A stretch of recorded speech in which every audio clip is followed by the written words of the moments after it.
بسم اللہ الرحمن الرحیم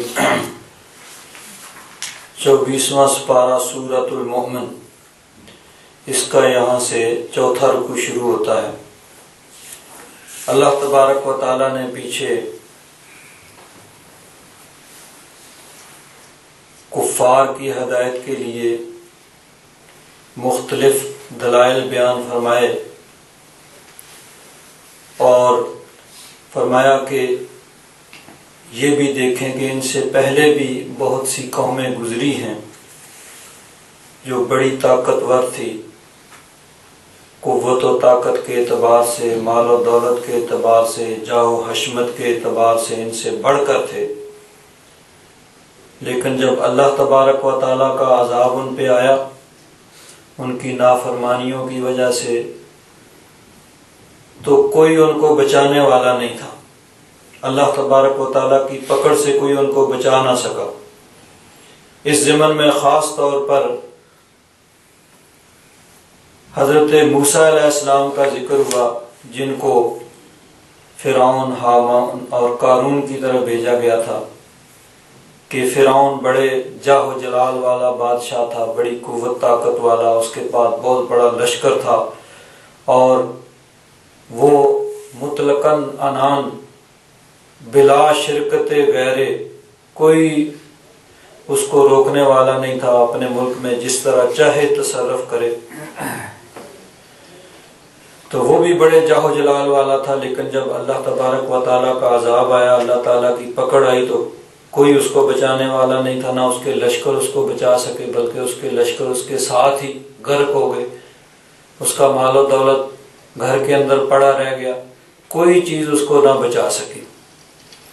اسی ضمن میں حضرت موسیٰ علیہ السلام کے اس زمانے کا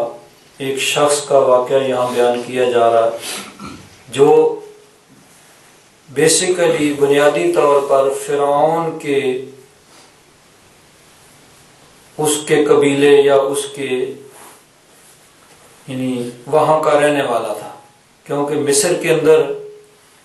ایک تو وہاں کے باشندے تھے قبطی مصری، جو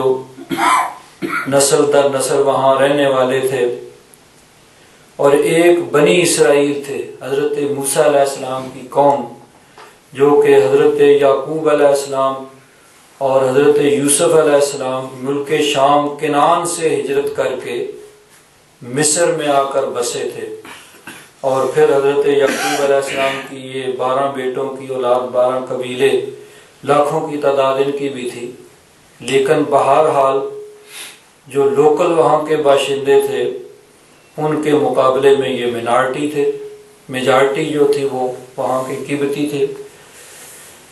تو ان قبطیوں میں سے فرعون کے گھر والوں میں سے یا اس کے قبیلے میں سے ایک شخص تھا جو حضرت موسیٰ علیہ السلام پر ایمان لا چکا تھا، لیکن ابھی تک اس نے اپنا ایمان حکمت کے پیش نظر ظاہر نہیں کیا تھا، لوگوں سے اس نے اپنا ایمان چھپایا ہوا تھا۔ اس نے جب دیکھا کہ حضرت موسیٰ علیہ السلام کے قتل کے منصوبے بن رہے ہیں، اور فرعون جو ہے وہ مجلس شورا کے اندر، پارلیمنٹ کے اندر ان سب کا ذہن بنا رہا ہے، وقال فرعون ذرونی اقتل موسیٰ ولیدعو ربہ، فرعون نے کہا مجھے چھوڑو، مجھے اجازت دو کہ میں فرعون کو، موسیٰ علیہ السلام کو قتل کر دوں، وہ اپنے رب کو پکارے۔ تو جب اس مرد مومن نے یہ دیکھا کہ موسیٰ علیہ السلام کے قتل کے منصوبے بن رہے ہیں، پلاننگ ہو رہی ہے، تو اب اس نے روکنے کی کوشش کی۔ پہلے تو ایک آؤٹ سائیڈر کی حیثیت سے، بھئی میں تمہارا خیر خواہ ہوں، یہ نہیں ظاہر کیا کہ وہ ایمان لا چکا ہے، اس حیثیت سے کہ وہ ممکن ہے فرعون کی اس مجلس شورا کا ممبر بھی ہو، رکن بھی ہو۔ بعض مفسرین کرام نے یہ لکھا ہے کہ وہ فرعون کے چچا کا بیٹا تھا۔ تو اس نے یہ ظاہر کیے بغیر کہ وہ بھی موسیٰ علیہ السلام پر ایمان لا چکا ہے، اس نے فرعون کو روکنے کی کوشش کی۔ پھر جب بات آگے بڑھی تو ایمان کی حرارت میں پھر اس نے اپنا ایمان بھی ظاہر کر دیا۔ اللہ تبارک و تعالیٰ نے ارشاد فرمایا وَقَالَ رَجُلٌ مُؤْمِنٌ، ایک مومن شخص نے کہا، من آل فرعون، آل فرعون سے، فرعون کے گھر والوں میں سے، ان کے اس کے قبیلہ کے لوگوں میں سے ایک شخص جو ایمان لا چکا تھا، یکتم ایمانہ، اپنا ایمان وہ چھپا رہا تھا، کاتما یکتم چھپانا، وہ اپنے ایمان کو ابھی چھپاتا تھا، ابھی اس نے اپنا ایمان کسی پہ ظاہر نہیں کیا تھا تو مومن لیکن اپنا ایمان چھپایا ہوا تھا، کسی پہ ظاہر نہیں کیا تھا۔ اس نے کہا اتقتلون رجلا، کیا تم ایک شخص کو، ایک آدمی کو قتل کرو گے اس لیے ان یقول ربی اللہ، کہ وہ یہ کہتا ہے کہ میرا رب اللہ ہے، یعنی اس کا قصور بس یہی ہے کہ وہ یہ کہتا ہے کہ میرا رب اللہ ہے، اس نے کوئی قانون کی خلاف ورزی نہیں کی، کسی کو تکلیف نہیں پہنچائی، کسی کا حق نہیں مارا، کسی پر ظلم و زیادتی نہیں کی، صرف یہ کہتا ہے کہ میرا رب اللہ ہے۔ وہ اللہ تبارک و تعالیٰ کو وحدہ لا شریک مانتا ہے اور اس کی عبادت کی دعوت دیتا ہے، تو تم اس کو قتل کر دو گے اس بنا پہ، یعنی اس کا جرم بس یہی ہے کہ وہ اللہ تعالیٰ کو رب مانتا ہے۔ وَقَدْ جَاءَكُمْ بِالْبَيِّنَاتِ مِنْ رَبِّكُمْ، حالانکہ وہ تمہارے رب کی طرف سے کھلی نشانیاں لے کر آیا ہے، اس نے اپنی نبوت پہ واضح دلائل پیش کیے ہیں، معجزات کے ساتھ اپنی نبوت کو ثابت کیا ہے۔ وَإِن يَكُ كَاذِبًا فَعَلَيْهِ كَاذِبٌ، اگر وہ یعنی بالفرض والمحال، کیونکہ وہ تو دل سے مانتے تھے نا موسیٰ علیہ السلام کو نبی، اب وہ بالفرض کہ اگر وہ جھوٹا ہے، یعنی موسیٰ علیہ السلام اس دعوی نبوت میں بالفرض تمہارے قول کے مطابق، جس طرح تم کہتے ہو کہ یہ نبی نہیں ہے ویسے ہی بنا، تو اگر وہ جھوٹے ہیں فَعَلَيْهِ كَاذِبٌ، تو ان کے جھوٹ کا وبال انہیں پہ پڑے گا، اس جھوٹ کی سزا انہیں ملے گی۔ وَإِن يَكُ صَادِقًا، اور اگر وہ سچا ہے اور یقیناً سچا ہے، لیکن اس نے ابھی چونکہ ایمان ظاہر نہیں کیا تھا، اس لیے دونوں طرفیں برابر رکھیں کہ اگر وہ جھوٹا ہے تو اس کے جھوٹ کی سزا اسے ملے گی۔ وَإِن يَكُ صَادِقًا، اگر وہ سچا ہے، يُصِبْكُمْ بَعْضُ الَّذِي يَعِدُكُمْ، تو پھر جس عذاب کا وہ تمہیں کہہ رہا ہے وہ عذاب تمہیں ملے گا، یعنی اگر وہ سچا ہے اپنے دعوی نبوت میں اور کہہ رہا ہے کہ تم میری نبوت کو نہیں مانو گے، اللہ کو وحدہ لا شریک نہیں مانو گے تو تم پر عذاب آئے گا، تو پھر وہ عذاب تم پر آ جائے گا جس کے بارے میں وہ کہہ رہا ہے۔ ان اللہ لا یہدی من ہوا مسرف کذاب، بے شک اللہ تبارک و تعالی ہدایت نہیں دیتا جو حد سے بڑھنے والا اور جھوٹا ہو۔ یہاں ایک بات قابل غور ہے کہ اس مومن شخص نے جو فرعون کے خاندان، اس کے گھر والوں میں سے تھا، اس نے یہ کہا کہ اگر موسیٰ علیہ السلام جھوٹے ہیں تو خود ہی ان کو اپنے جھوٹ کی سزا مل جائے گی، تم ان کے خون سے اپنے ہاتھ کو نہ رنگو، ان کو قتل نہ کرو، اور اگر سچے ہیں تم نہیں مانو گے تو پھر تمہیں عذاب آئے گا۔ تو یہاں بعض لوگ یہ کہتے ہیں کہ ٹھیک ہے بھائی، آج بھی اگر کوئی جھوٹا مدعی نبوت آ جاتا ہے، کوئی جھوٹا اعلان نبوت کر دیتا ہے تو اس کو چھوڑ دو بھائی، موج کرے، اگر وہ جھوٹا ہوگا تو اس کو سزا مل جائے گی، اور اگر سچا ہوگا تو پھر تو یہ اس وقت کی بات ہے جب کہ نبوت کا سلسلہ ابھی چل رہا تھا، ایک نبی کے بعد دوسرا نبی، اس کے بعد تیسرا نبی، اس کے بعد اور نبی، انبیاء کرام کا سلسلہ چل رہا تھا، تو یہ بات ممکن تھی، پاسیبل تھا کہ کوئی نبی آئے، تو اس لیے ان کی یہ بات درست تھی کہ انبیاء کرام کا سلسلہ جاری ہے۔ اب چونکہ حضور نبی کریم صلی اللہ علیہ وسلم کے تشریف لانے کے بعد نبوت کا سلسلہ منقطع ہو گیا ہے، تو آج اگر کوئی اٹھ کے کہتا ہے کہ میں نبی ہوں تو وہ یقیناً جھوٹا ہے، اور اہل ایمان کو اس کا سد باب کرنا ہے، اس کا رستہ روکنے کا جو بھی ممکن طریقہ ہو اس کو اختیار کرنا پڑے گا۔ اب یہ نہیں ہو سکتا بھئی ممکن ہے یہ نبی ہو، نہیں، وہ امکان ختم ہو چکا۔ اس زمانے میں چونکہ وہ یہ امکان موجود تھا کہ انبیاء کرام کا سلسلہ جاری تھا، تو اس لیے یہ ان کی بات درست تھی۔ ہم یہ نہیں کہہ سکتے کہ وہ انہوں نے، کیونکہ اللہ تبارک و تعالیٰ نے اس کو نقل فرمایا ہے بغیر انکار کے، اس لیے یہ کہ ان کی بات درست تھی، لیکن یہ تھا کہ اس وقت چونکہ اس بات کا امکان موجود تھا، پاسیبلٹی موجود تھی کہ نبی چونکہ تشریف لا رہے تھے۔ آج اگر کوئی اٹھ کے کہتا ہے کہ میں نبی ہوں تو وہ یقیناً جھوٹا ہے، کیونکہ یہ امکان بالکل ختم ہو چکا۔ حضور آخری نبی، حضور کے بعد کوئی نبی نہیں آئے گا، اور اس کا رستہ روکنے اور اس کا رد کرنے کا ممکن حد تک جو بھی ممکن ہوگا اس طریقے سے اس کا رد کیا جائے گا اور اس کا سد باب کیا جائے گا۔ ہاں، آج اگر کوئی اٹھ کے کہتا ہے کہ میں ولی ہوں تو اس میں امکان موجود ہے، یہ بھی ہو سکتا ہے کہ وہ ولی ہو، اور یہ بھی ہو سکتا ہے کہ وہ جھوٹ بول رہا ہو خواہ مخواہ۔ ویسے ایک بات ہے کہ نبی جو ہوتا ہے، نبی اس کے لیے یہ حکم ہوتا ہے کہ وہ اپنی نبوت کا اعلان کرے، لوگوں کو بتائے کہ میں نبی ہوں۔ لوگوں میں اپنی نبوت کا اعلان کرنا نبی کے لیے ضروری ہوتا تھا، نبی۔ اور ولی جو ہوتا ہے، ولی جو حقیقی ولی ہوتے ہیں وہ تو اپنی ولایت کو چھپاتے ہیں، وہ لوگوں پہ ظاہر نہیں کرتے کہ میں ولی ہوں، مجھے ولی مانو، بلکہ خود بخود اللہ تبارک و تعالیٰ کی طرف سے ان کی ولایت کا ظہور ہو جاتا ہے، اور اللہ تبارک و تعالیٰ لوگوں کے دلوں میں ان کی محبت کو ڈال دیتا ہے، جیسا کہ حدیث پاک میں ہے۔ نبی کریم صلی اللہ علیہ وسلم نے ارشاد فرمایا کہ جب کوئی آدمی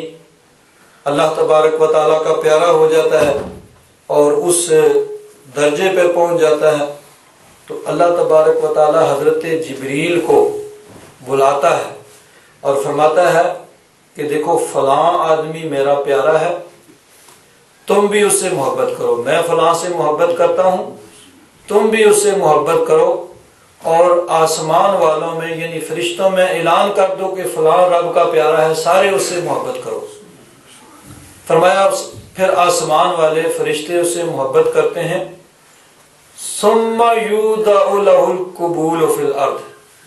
پھر زمین کے اندر اس کی قبولیت رکھ دی جاتی ہے کہ خلق خدا اس سے محبت کرتی ہے، اور کوئی رشتہ ناتا تعلق اور نہیں ہوتا، صرف دینی رشتے کی وجہ سے لوگ اس سے محبت کرتے ہیں۔ یہی ہے، دیکھیے آج ہم نے غوث اعظم رضی اللہ تعالیٰ عنہ کو نہیں دیکھا ہے، سینکڑوں سال پہلے گزر گئے، آج ان کی محبت کیوں ہے؟ یہ اللہ تبارک و تعالیٰ نے فرمایا ہے کہ پہلے آسمانوں پہ اس کی یعنی محبت کا اعلان کیا جاتا ہے، فرشتوں سے کہا جاتا ہے کہ اسے محبت کرو، پھر زمین والوں کے دلوں میں اس کی محبت ڈال دی جاتی ہے۔ حضرت داتا گنج بخش، حضرت خواجہ اجمیری، حضرت مجدد الافسانی، یہ جتنے اولیاء کرام گزرے ہیں ہم نے انہیں دیکھا نہیں ہے، اور ہمارا ان کے ساتھ کوئی رشتہ ناتا نہیں ہے، صرف رشتہ ناتا ایمان کا ہے۔ اللہ تبارک و تعالیٰ نے خود ہی ان کی محبت لوگوں کے دلوں میں ڈال دی ہے۔ تو ولی جو ہوتا ہے اس کو اعلان کرنے کی ضرورت نہیں ہوتی ہے، نہ ہاں بعض اولیاء کرام ایسے گزرے ہیں جو مرتبہ اظہار ولایت پہ فائز تھے، جس طرح حضرت غوث اعظم رضی اللہ تعالیٰ عنہ، آپ کے متعلق یہ کہا جاتا ہے کہ آپ اظہار ولایت کے مرتبے پہ فائز تھے، کہ آپ کو حکم ہوا کہ خود اپنی ولایت کا اعلان کریں، اور آپ نے پھر اعلان کیا کہ قدمی ھذہ علی رقبۃ کل ولی اللہ، میرا یہ قدم ہر ولی کی گردن پہ ہے۔ تو وہ کچھ اولیاء کرام ایسے گزرے ہیں جو مرتبہ اظہار ولایت پہ کہ جن کو حکم ہوا کہ آپ اپنی ولایت کا اعلان کر رہے ہیں، ورنہ عام طور پر ولی جو ہوتا ہے وہ اس طرح اعلان نہیں کرتا، بلکہ یہ بھی ہو سکتا ہے کہ اس کو خود بھی معلوم نہ ہو کہ میں ولی ہوں، کیونکہ یہ کوئی ایسی چیز تو ہے نہیں کہ جس کا اسپیشل، ہاں ٹھیک ہے آدمی عبادت کرتا ہے، ریاضت کرتا ہے، شریعت مطہرہ کی پابندی کرتا ہے، تو خود بخود وہ مدارج طے کرتے ہوئے رب تبارک و تعالیٰ کی یعنی قرب کی منزلیں طے کرتا ہے۔ تو بہرحال یہ جو اس مرد مومن نے فرعون کے اس پارلیمنٹ، اس کی شورا کا جو ممبر تھا اور اس کے خاندان میں سے تھا، اس شخص نے یہ کہا کہ موسیٰ علیہ السلام کو تم قتل نہ کرو، اگر وہ جھوٹے ہوں گے تو ان کے جھوٹ کا وبال انہی پہ پڑے گا، اور اگر وہ سچے ہیں تو جس طرح وہ کہہ رہے تم پر اللہ کا عذاب آ جائے گا۔ تو یہ دونوں چیزیں اس نے برابر اس لیے رکھی کہ وہ اپنے ایمان کو ابھی چھپا رہے تھے، اور اس طریقے سے یعنی ایک آؤٹ سائڈر کی حیثیت سے وہ موسیٰ علیہ السلام کا دفاع کرنا چاہتے تھے کہ اگر میں پہلے بتا دوں کہ میں بھی مومن ہوں تو پھر تو میری بات کوئی سنے گا نہیں، میری بات کے اندر کوئی وزن نہیں رہے گا، فرعون کہے گا تو بھی اس کی پارٹی کا ہے، تو بھی اس کا ماننے والا ہے، تیری بات تو سن۔ تو اس لیے اپنا ایمان چھپا کے وہ موسیٰ علیہ السلام کا دفاع وہاں پہ کرنا چاہتے تھے۔ آگے انہوں نے کہا یا قوم، اے میری قوم، لَكُمُ الْمُلْكُ الْيَوْمَ، آج تمہارے لیے ملک ہے، تمہاری حکومت ہے یہاں پہ، ظاہرین فی الارض، تم یہاں پہ غالب ہو، ظہرا غالب آنا، یہاں تمہاری حکومت ہے، تم من مانی کرتے ہو، کوئی پوچھنے والا نہیں ہے، جو چاہے قانون بناؤ، جو چاہے ختم کر دو، جس کو چاہو پکڑ لو، جس کو چاہو اٹھا لو، جس کو چاہو مال و دولت دے دو، جس کو چاہے چھین لو، جو چاہے تم کرو، تمہیں یہاں غلبہ حاصل ہے، تمہاری حکومت ہے۔ لیکن فَمَن يَنصُرُنَا مِن بَأْسِ اللَّهِ إِن جَاءَنَا، پس کون ہماری مدد کرے گا، کون ہمیں بچائے گا اللہ کے عذاب سے، ان جاءنا، اگر اللہ کا عذاب آ گیا، اللہ کی پکڑ آ گئی تو پھر کون بچائے گا، کون بچانے والا ہوگا اس سے؟ آج تو ٹھیک ہے تمہارے پاس حکومت ہے، تمہیں غلبہ حاصل ہے، تم جو چاہے کر رہے ہو، لیکن اگر اللہ کی پکڑ آ گئی، اللہ کا عذاب آ گیا تو پھر کون ہماری مدد کو پہنچے گا اور کون ہمیں بچائے گا؟ اس کی یہ باتیں سن کر، اس مرد مومن کی یہ گفتگو سن کر فرعون نے کہا قال فرعون ما اریکم الا ما ارا، میں تو تمہیں وہی دکھاتا ہوں جو خود میں دیکھتا ہوں، یعنی خود میں نے جو سمجھا ہے وہی تمہیں بتا رہا ہوں، وما اہدیکم الا سبیل الرشاد، اور میں تو تمہیں سیدھے رستے کی طرف ہی ہدایت دیتا ہوں۔ یہاں یعنی حضرت پیر کرم شاہ صاحب نے لکھا ہے کہ فرعون مطلقاً انان، حکمران ہونے کے باوجود، ڈکٹیٹر ہونے کے باوجود اختلاف رائے سننے کا حوصلہ رکھتا تھا کہ اگر اس کی پارلیمنٹ اور اس کی شورا میں سے کسی نے اس کے مہینے کے خلاف بات کی ہے تو یہ نہیں کہ فوراً اس کو پکڑ لیا اور اٹھا لو، نہیں، وہ دلائل کے ساتھ، طریقے کے ساتھ، وہ یہ چاہتا تھا کہ ٹھیک ہے بھئی اس کی بات، لیکن آگے سے وہ اپنی پارلیمنٹ کو مطمئن کرنے کے لیے اس نے کہا بھئی جو میں صحیح سمجھتا ہوں میں تمہیں وہ بتا رہا ہوں، میں تو تمہیں چاہتا ہوں کہ تم سیدھے رستے پہ رہو، فوراً اس کو پکڑ نہیں لیا، ٹھیک ہے بھئی یہ اس کا اپنا ایک نقطہ نظر ہے، اس کے اپنا خیال ہے، تو یہ اپنا خیال ظاہر کر رہا ہے، لیکن میں یہ چاہتا ہوں کہ میں تمہیں سیدھے رستے پہ رکھوں اور جو میں صحیح سمجھتا ہوں میں وہ تمہیں بتا رہا ہوں۔ وقال الذی آمن، وہ مرد مومن اپنی بات کو جاری رکھتے ہوئے کہتے ہیں یا قوم، اے میری قوم، انی اخاف علیکم، مجھے ڈر ہے تم پر، مثل یوم الاحزاب، احزاب حزب کی جمع ہے، قومیں، گروپ جو پہلے گزر گئے، ان گروہوں کے دن کی مثل، یعنی جس طرح پہلی قوموں پہ عذاب آیا، مجھے ڈر ہے کہ اسی طرح تم پر بھی کہیں عذاب نہ آ جائے۔ پہلی قومیں جو گزری ہیں جنہوں نے اللہ تعالیٰ کی نافرمانی کی، اللہ تبارک و تعالیٰ کے نبیوں پہ ایمان نہیں لائے، ان کی مخالفت کی اور اللہ تبارک و تعالیٰ کے دین کا انکار کیا، بالآخر ان پہ عذاب آیا، تو مجھے ڈر ہے کہ کہیں تم پر بھی اس طرح عذاب نہ آ جائے، مثل داب قوم نوح، نوح علیہ السلام کی قوم کے طریقہ، اور قوم عاد اور قوم سمود، نوح علیہ السلام کو اللہ تبارک و تعالیٰ نے نبی بنا کر بھیجا۔ حضرت نوح علیہ السلام نے لمبا عرصہ 950 سال تک تبلیغ کرتے رہے، لیکن صرف 82 افراد 82 افراد جو ہیں وہ مسلمان ہوئے، باقی سب کی سب قوم کافر رہی۔ بالآخر اللہ تبارک و تعالیٰ کا عذاب ایک طوفان کی صورت میں آیا، ساری کی ساری قوم اس میں غرق ہو گئی۔ اسی طرح قوم عاد بڑی مضبوط قوم تھی، بڑی طاقتور قوم تھی،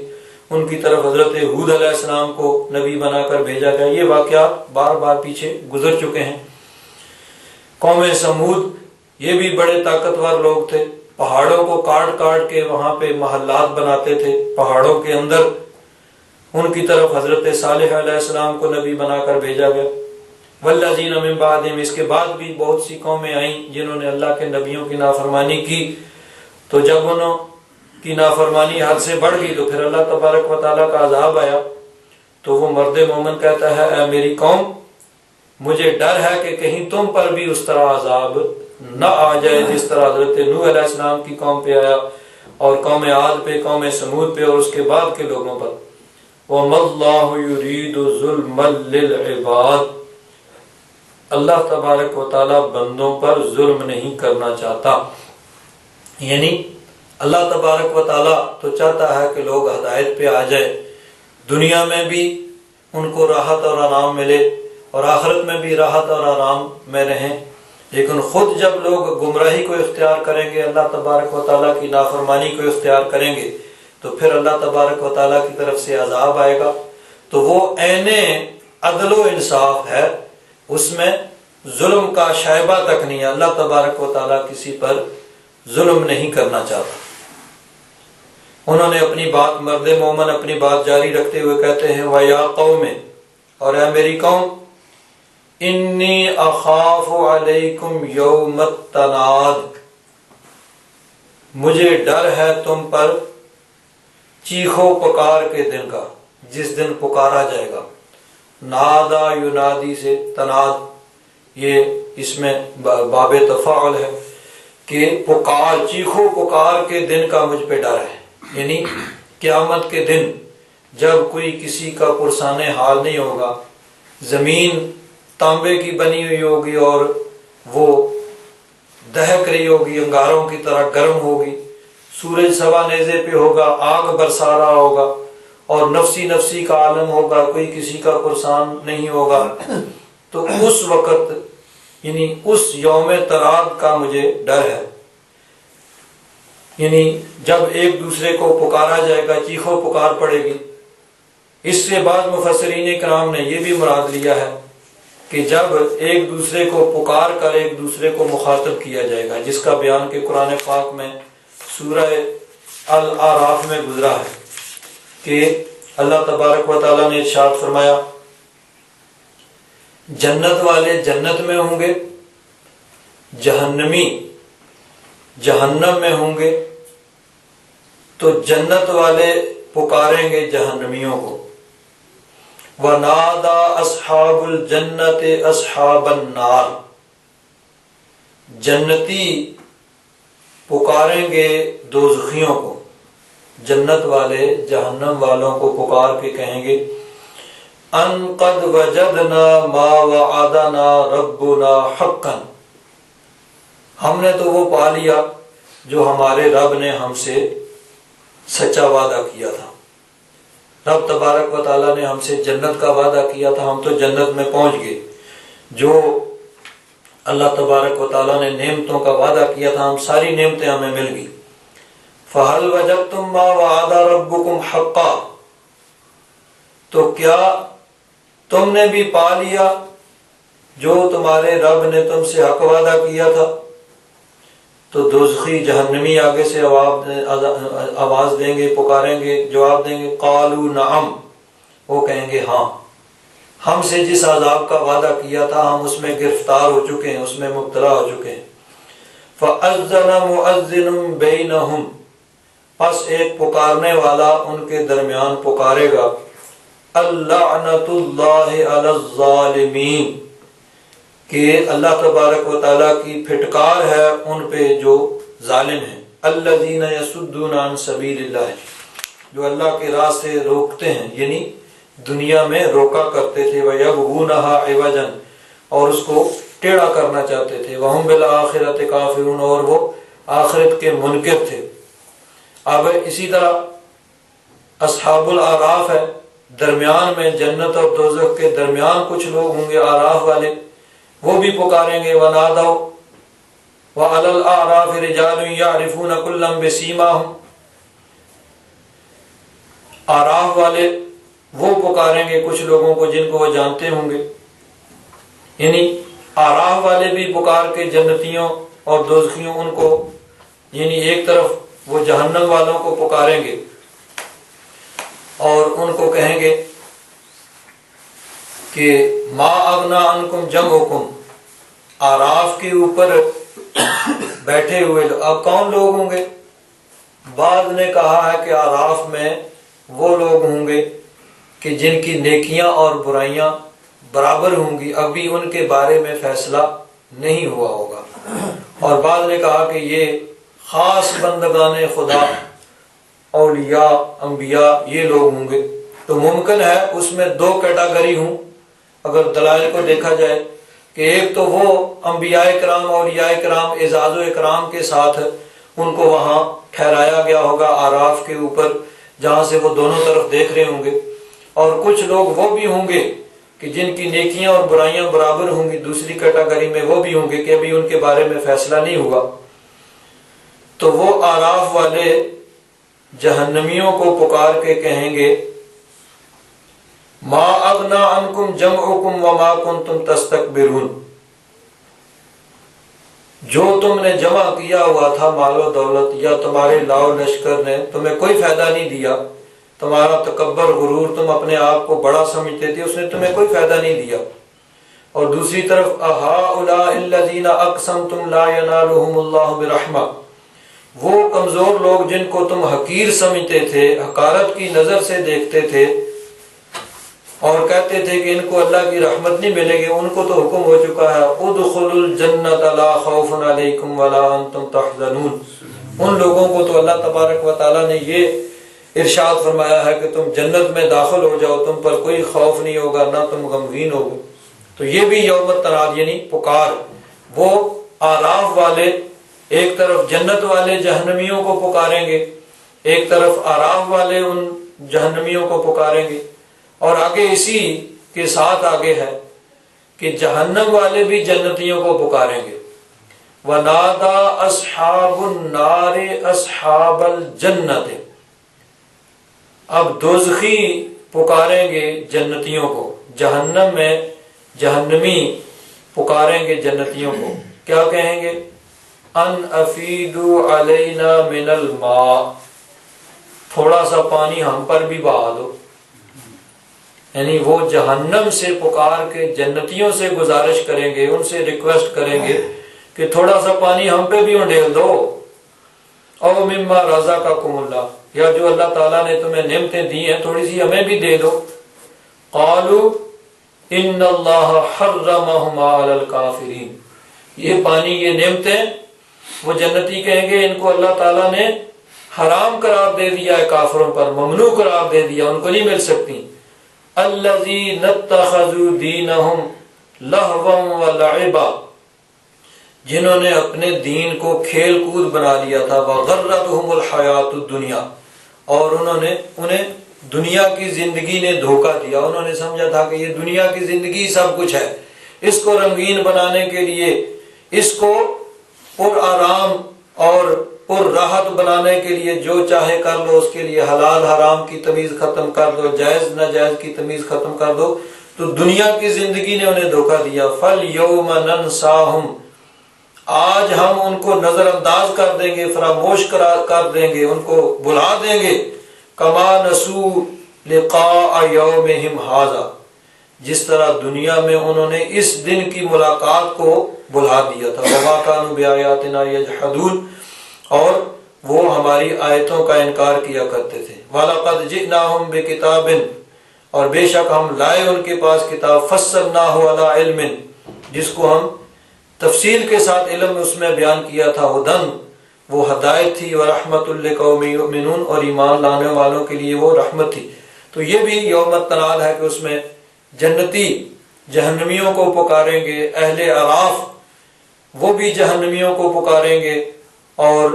جہنم والے وہاں سے پکار کے جنتیوں سے نعمتیں مانگیں گے۔ تو یہ بھی یوم التناد ہے کہ اس دن، یعنی بعض مفسرین کرام نے اس کا مطلب یہ لکھا ہے کہ ایک دوسرے کو وہ پکاریں گے۔ اب یہاں ایک بات قابل غور ہے کہ جنتی جنت میں ہیں، جہنمی جہنم میں ہیں، اور اتنے دور سے وہ ایک دوسرے کو پکاریں گے، ایک دوسرے کی آواز بھی سن لیں گے۔ تو اللہ تبارک و تعالی وہاں ان کے اندر یہ قوت اور طاقت رکھ دے گا کہ درمیان میں لاکھوں کروڑوں اربوں پتہ نہیں کتنے میلوں کا فاصلہ ہوگا، لیکن وہیں بیٹھے بیٹھے ایک دوسرے کو پکاریں گے تو ایک دوسرے کی آواز کو سن لیں گے، اس کے جواب کو بھی سن لیں گے۔ تو اگر اللہ تبارک و تعالیٰ چاہے تو دنیا میں بھی کسی کو یہ طاقت عطا فرما دے، اور اللہ تبارک و تعالیٰ اپنے بندوں کو یہ طاقتیں عطا فرماتا ہے کہ وہ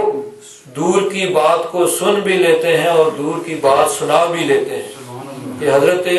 عمر فاروق رضی اللہ تعالیٰ عنہ مسجد نبوی شریف میں ممبر کے اوپر کھڑے ہیں، خطبہ دے رہے ہیں، اور آپ کا ایک لشکر سینکڑوں میل دور جنگ کے اندر مصروف ہے۔ حضرت عمر فاروق وہیں سے ممبر پہ کھڑے کھڑے جنگ کے احوال، میدان جنگ کے حالات کو بھی دیکھ رہے ہیں، اور ساتھ ہدایات بھی دے رہے ہیں، پکارتے ہیں حضرت ساریہ کو، اور حضرت ساریہ ان کی آواز کو سنتے ہیں اور ان کی ہدایت کے مطابق عمل کرتے ہیں۔ تو اللہ تبارک و تعالی چاہے تو دنیا میں بھی یہ طاقت عطا فرما دے کہ جو قیامت کے دن یہ طاقت عطا فرمائے گا کہ جنتی جنت سے پکاریں گے، جہنمی جہنم میں بیٹھے بیٹھے سن لیں گے، اور جہنمی جہنم سے پکاریں گے، جنتی جنت میں سن لیں گے۔ تو وہ دنیا میں بھی اپنے بندوں کو یہ طاقت دے سکتا ہے، اور اللہ تبارک و تعالیٰ اپنے بندوں کو یہ طاقتیں دیتا ہے کہ وہ دور کی باتیں سن بھی لیتے ہیں اور دیکھ بھی لیتے ہیں۔ اسی طرح دیکھیے ایک اور مکالمہ ہوگا وہیں پہ، اللہ تبارک و تعالیٰ نے سورۃ المدثر میں اس کا ذکر فرمایا۔ پہلے تو اللہ تبارک و تعالیٰ نے جہنم کی تباہ کاریوں کو اور جہنم کے عذاب کو بیان کیا، اور اس کے بعد ارشاد فرمایا کہ جہنمیوں کو تو یہ عذاب ملیں گے، الا اصحاب الیمین، مگر دائیں طرف والے، فی جنات، وہ جنتوں میں ہوں گے، یتساءلون عن المجرمین، جنت کے اندر رہتے ہوئے وہ سوال کریں گے، پوچھیں گے مجرموں سے، ما سلککم فی سقر،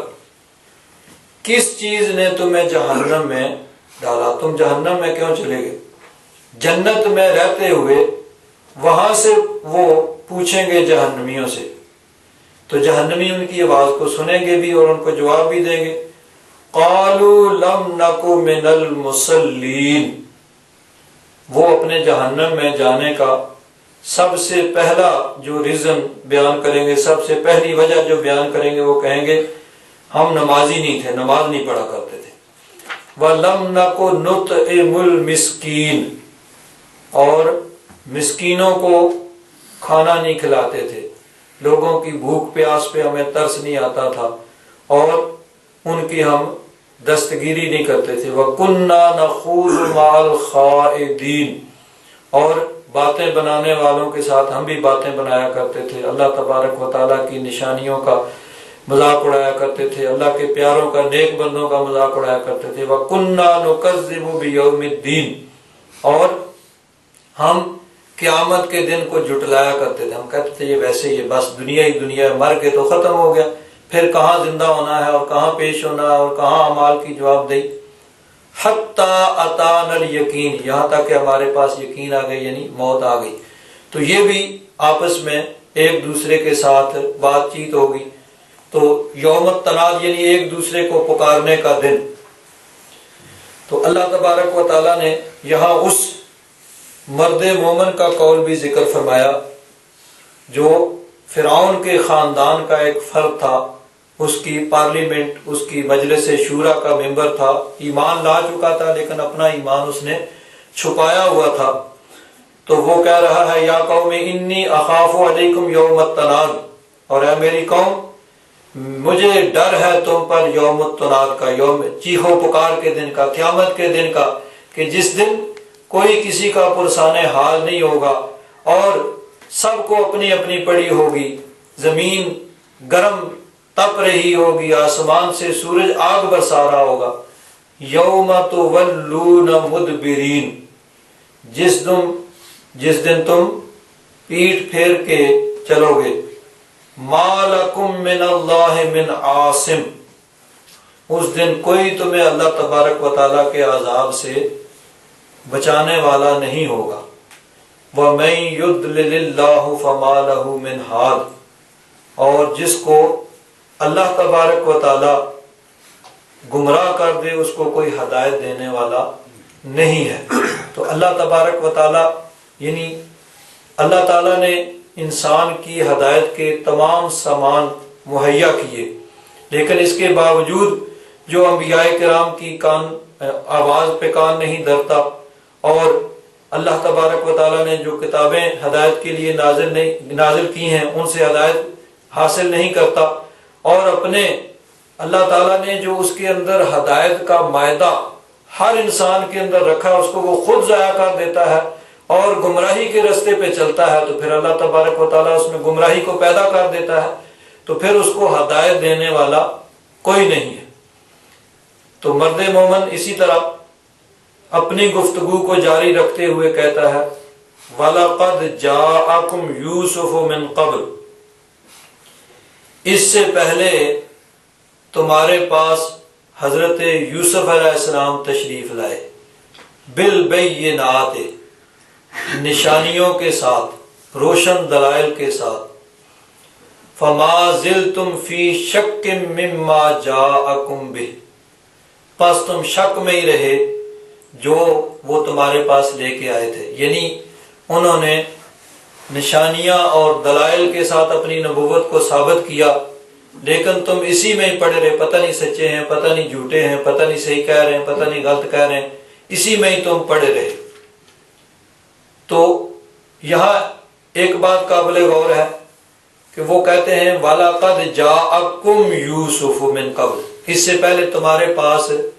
یوسف علیہ السلام آئے۔ اس وقت جن کے پاس یوسف علیہ السلام آئے تھے، مفسرین کرام نے لکھا ہے کہ ان میں سے کوئی اور زندہ نہیں تھا، ایک بڑھیا مائی وہ اس وقت زندہ تھی یوسف علیہ السلام کے زمانے کی، کیونکہ یوسف علیہ السلام کو وصال پائے 500 سال کا عرصہ گزر چکا تھا اس وقت۔ تو وہ سب کے سب لوگ، حالانکہ ان کی عمریں بڑی لمبی ہوتی تھیں لیکن وہ سب کے سب فوت ہو چکے تھے۔ ایک بڑھیا مائی وہ یوسف علیہ السلام کے زمانے کی زندہ تھی۔ چنانچہ مفسرین کرام نے لکھا ہے کہ جب حضرت موسیٰ علیہ السلام مصر سے بنی اسرائیل کو لے کر نکلے تو رات کے وقت رستہ بھول گئے، رستہ نہیں معلوم ہو رہا۔ اللہ تبارک و تعالیٰ نے فرمایا کہ پیارے کریم تمہیں رستہ تب ملے گا جب تم یوسف علیہ السلام کا تابوت نکال کے ساتھ لے جاؤ گے۔ یوسف علیہ السلام چونکہ مصر میں آپ کا وصال ہوا، وہیں آپ کی قبر تھی، تو ان کا تابوت ساتھ نکال کے لے جاؤ، آگے آگے رکھو، تمہیں رستہ مل جائے گا۔ اب مسئلہ یہ پیدا ہوا کہ یوسف علیہ السلام کی قبر کہاں ہے، کیسے ڈھونڈا جائے؟ 500 سال گزر چکے تھے اور جہاں ان کی قبر تھی اب وہاں پانی آ گیا تھا۔ آپ نے پوچھا بھئی کسی کو معلوم ہے یوسف علیہ السلام کی قبر کا؟ سب ایک دوسرے کی طرف دیکھنے لگے، جی ہمیں تو معلوم نہیں۔ ایک بڑھیا بھائی کہنے لگی مجھے معلوم ہے، کہاں ہے یوسف علیہ السلام کی قبر؟ حضرت موسیٰ علیہ السلام نے فرمایا بتاؤ کہاں ہے؟ اس نے کہا جی ویسے ہی بتا دوں۔ اچھا بھئی کس طرح بتائے گی؟ اس نے کہا جی میری 2 شرطیں ہیں، وہ شرطیں پوری کریں تب میں آپ کو بتاؤں گی کہ یوسف علیہ السلام کی قبر کہاں ہے۔ حضرت موسیٰ علیہ السلام نے فرمایا بھائی بتاؤ کون سی تمہاری شرطیں ہیں؟ اس نے کہا جی ایک تو میں پھر جوان ہو جاؤں، 500 سال سے زیادہ عرصہ میں گزار چکی ہے، اب کہہ رہی ہے کہ میں پھر جوان ہو جاؤں۔ اچھا جی دوسری شرط؟ اس نے کہا جی دوسری شرط یہ ہے کہ جنت میں آپ کا جو درجہ مرتبہ جو مقام ہو وہ مجھے بھی ملے۔ حضرت موسیٰ علیہ السلام نے فرمایا ٹھیک ہے دعا کرتے ہیں، تو جوان بھی ہو جائے گی لیکن تو جنت مانگ لے تیرے لیے کافی ہے۔ اس نے کہا جی آپ پہلے وعدہ کر چکے ہیں کہ میری شرطیں پوری کریں گے، میری شرطیں پوری کریں گے تو میں بتاؤں گی قبر۔ حضرت موسیٰ علیہ السلام سوچ رہے ہیں، اللہ تعالیٰ نے وہی بھیجی کہ پیارے کلیم جو مانگ رہی ہے اس کو دے دیجئے، جو یہ مانگتی ہے اس کے لیے دے دیجئے، وعدہ کر لیجئے۔ حضرت موسیٰ علیہ السلام نے اس سے وعدہ کر لیا۔ اب اس نے بتایا کہ کہاں ہے یوسف علیہ السلام کی قبر۔ وہاں سے پھر حضرت یوسف علیہ السلام کے جسم مبارک کو نکال کے آگے رکھا گیا، جب ان کو رستہ ملا اور وہ یعنی بحر کلزم کو پار کیا اور فرعون پھر جو اس میں غرق ہو گیا۔ تو اب وہ لوگ تو موجود نہیں تھے لیکن وہ مرد مومن خطاب کر رہے ہیں کہ وَلَقَدْ جَاءَكُمْ يُوسُفُ مِنْ قَبْلِ، تمہارے پاس آئے، یعنی تمہارے آباء و اجداد کے پاس یوسف علیہ السلام آئے تھے، وہ تمہارے باپ دادا تھے جن کے پاس آئے تھے، تو گویا تمہارے پاس ہی آئے۔ جس طرح کسی قوم کو مخاطب کر کے کہا جاتا ہے، یہودیوں کو بھی اللہ تبارک و تعالیٰ نے قرآن پاک میں انہی الفاظ کے ساتھ مخاطب کیا ہے کہ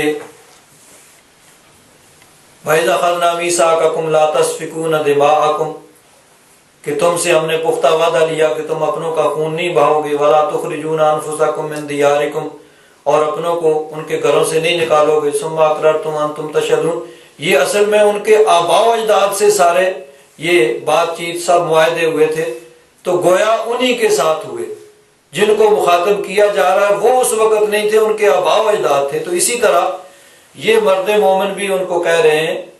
کہ تمہاری طرف یعنی تمہارے آباء و اجداد، تمہارے باپ دادا، ان کی طرف حضرت یوسف علیہ السلام تشریف لائے اور انہوں نے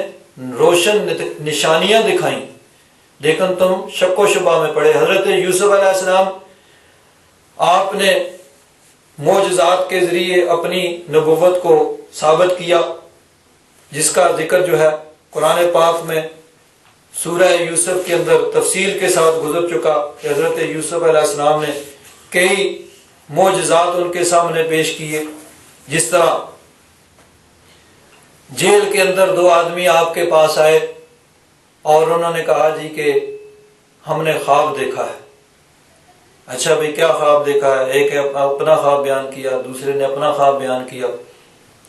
ایک نے کہا جی کہ میں یہ دیکھ رہا ہوں کہ میرے سر کے اوپر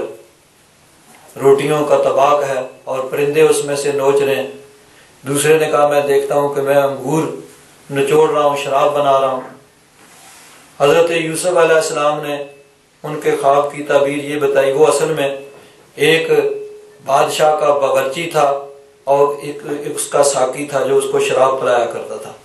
ان پہ الزام یہ تھا کہ انہوں نے سازش کے ذریعے بادشاہ کو زہر دے کر مارنے کی کوشش کی ہے۔ تو حضرت یوسف علیہ السلام نے تعبیر یہ بتائی کہ جو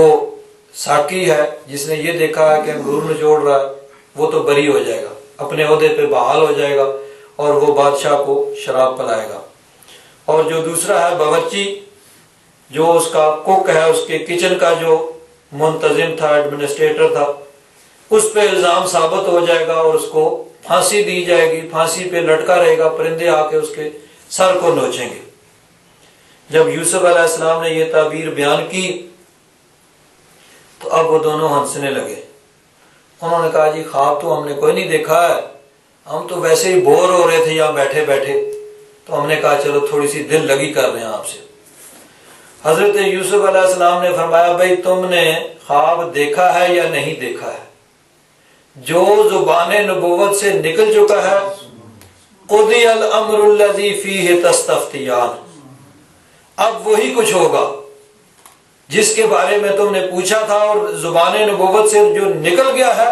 وہ وہی ہونے والا ہے۔ چنانچہ ایسے ہی ہوا، ایک ان میں سے بری ہو گیا جس کو آپ نے فرمایا تھا، اور دوسرا جو ہے پھانسی لگ گیا، اس کی لاش وہیں پہ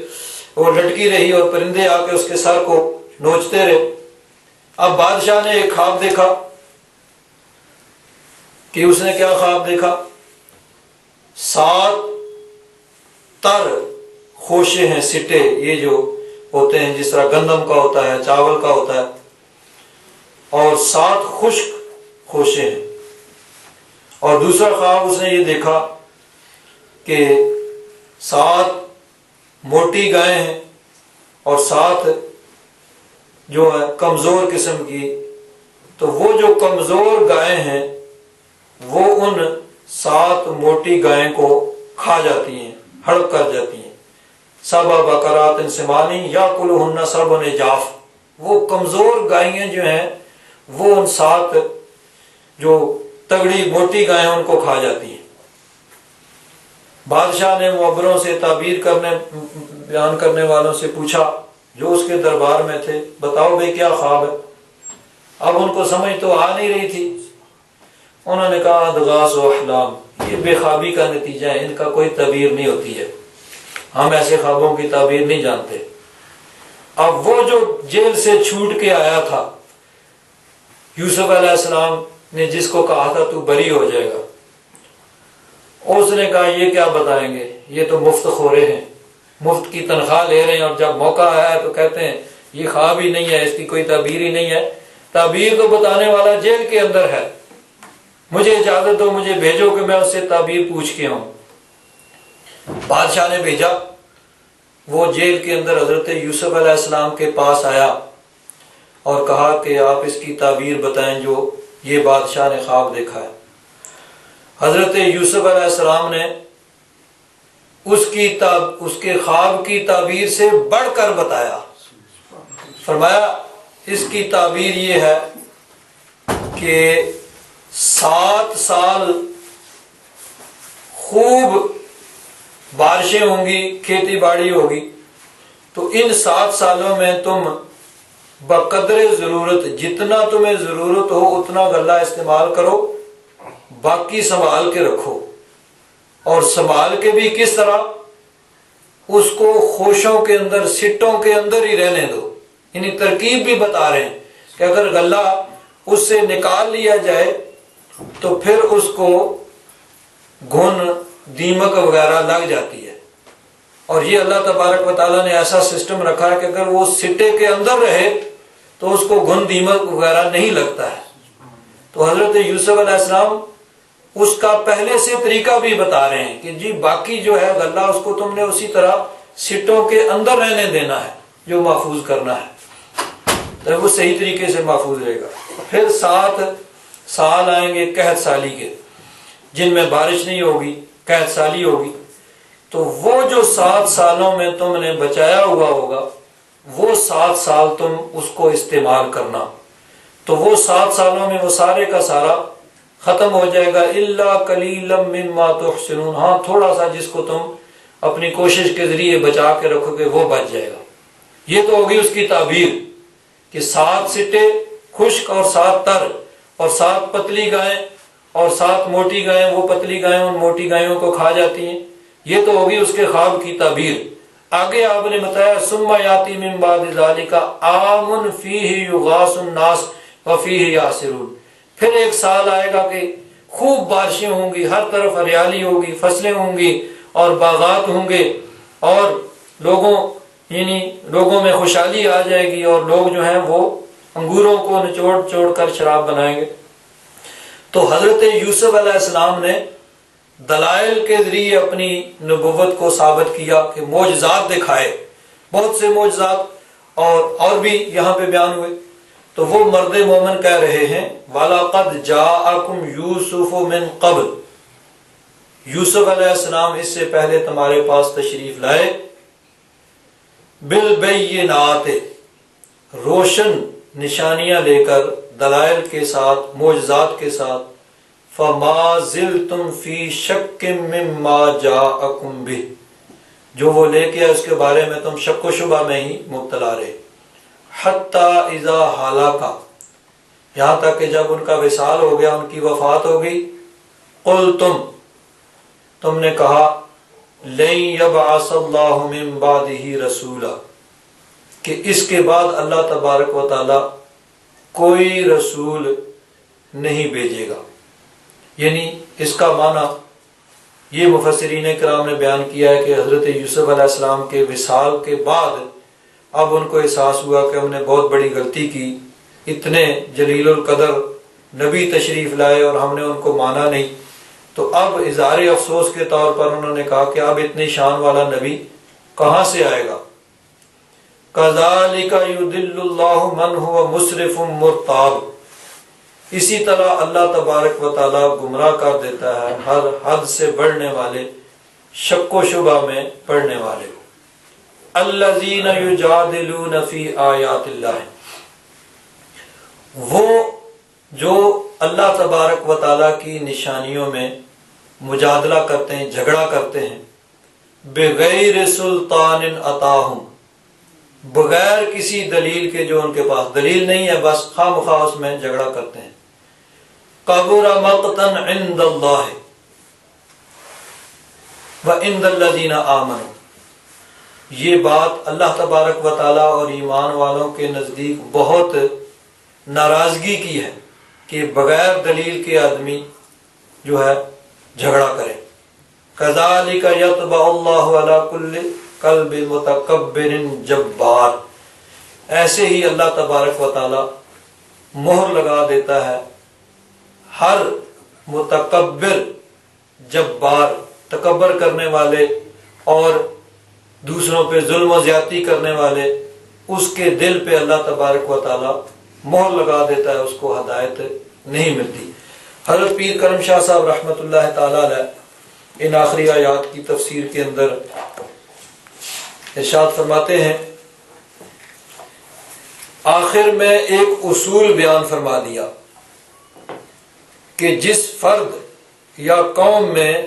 یہ تین عیوب پیدا ہو جائیں، یعنی وہ شخص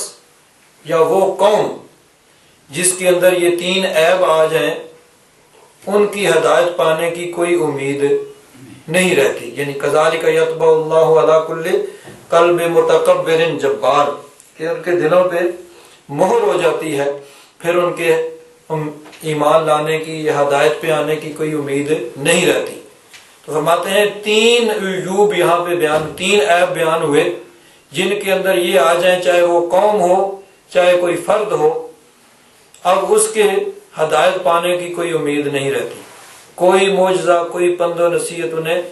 چاہے دلالت، یعنی دلالت کے گمراہی کے کنویں سے نہیں نکال سکتی۔ وہ اندھیروں سے اتنے مانوس ہو جاتے ہیں کہ نور سے انہیں گھبراہٹ ہونے لگتی ہے۔ وہ تین عیب یہ ہیں، مسرف، حد سے بڑھنے والا، جو احکام و اوامر اللہ تعالیٰ نے دیے ہیں ان کی پابندی نہ کرنے والا، اسے ہزار سمجھایا جائے وہ اپنی حد سے باز آ جانے کا نام ہی نہیں لیتا۔ دوسرا عیب ہے مرتاب، وہ جو شک و شبہ کی بیماری کا مریض ہے، اس کے سامنے روشن دلائل کے انبار لگا دو، شک کے جراثیم اس کے ذہن سے نہیں نکلتے۔ تیسرا ہے من یجادل، جو اللہ تعالیٰ کی آیات میں بے جا تعویل کرتا ہے، ان میں عیب نکالتا ہے، تضاد یعنی اس میں آپس میں ٹکراؤ ثابت کرنے کی کوشش کرتا ہے۔ جس فرقہ میں یہ تین عیب ہوں خدا انہیں کبھی ہدایت نہیں دیتا۔ تو جس کے اندر یہ تین چیزیں پائی جائیں، حد سے بڑھنے والا، شک و شبہ میں مبتلا اور بے جا تعویلیں کرنے والا، یعنی خواہ مخواہ بغیر یعنی کسی واضح دلائل کے، اور یہ سمجھے کہ میں ہوں، سب ہوں، بس میں نے سمجھ لیا ہے یہی ہے، کسی اور کی بات جو ہے وہ غلط ہے، میری بات درست ہے، تو فرماتے ہیں اب اس کے پھر ہدایت پہ آنے یا راہ راست پہ آنے کی کوئی امید نہیں ہے۔ اللہ تبارک و تعالی سب پہ کرم فرمائے۔ دیکھیے نبی کریم صلی اللہ علیہ وسلم قرآن پاک لائے تو تو صحابہ اکرام سب عربی تھے، عربی جاننے والے تھے، لیکن انہوں نے خود اپنے طور پر قرآن پاک کو نہیں سمجھا، بلکہ نبی کریم صلی اللہ علیہ وسلم کے ارشادات کی روشنی میں انہوں نے قرآن پاک کو سمجھنے کی کوشش کی۔ تابعین وہاں جو عرب کے رہنے والے وہیں پیدا ہوئے تھے، لیکن انہوں نے اپنے طور پر نہیں سمجھا، بلکہ نبی کریم صلی اللہ علیہ وسلم کے فرمان اور صحابہ کرام کے ارشادات کی روشنی میں انہوں نے قرآن و حدیث کو سمجھنے کی کوشش کی۔ تو اسی طرح ساری امت یہی ہے کہ قرآن و حدیث کو اس طریقے سے سمجھا جائے جس طریقے سے بزرگان دین نے سمجھا ہے، اس طریقے پہ جو چلے گا وہ ہدایت یافتہ ہوگا، جو اس رستے سے ہٹے گا وہ بہک جائے گا۔ اللہ تبارک و تعالیٰ کرم اور فضل فرمائے۔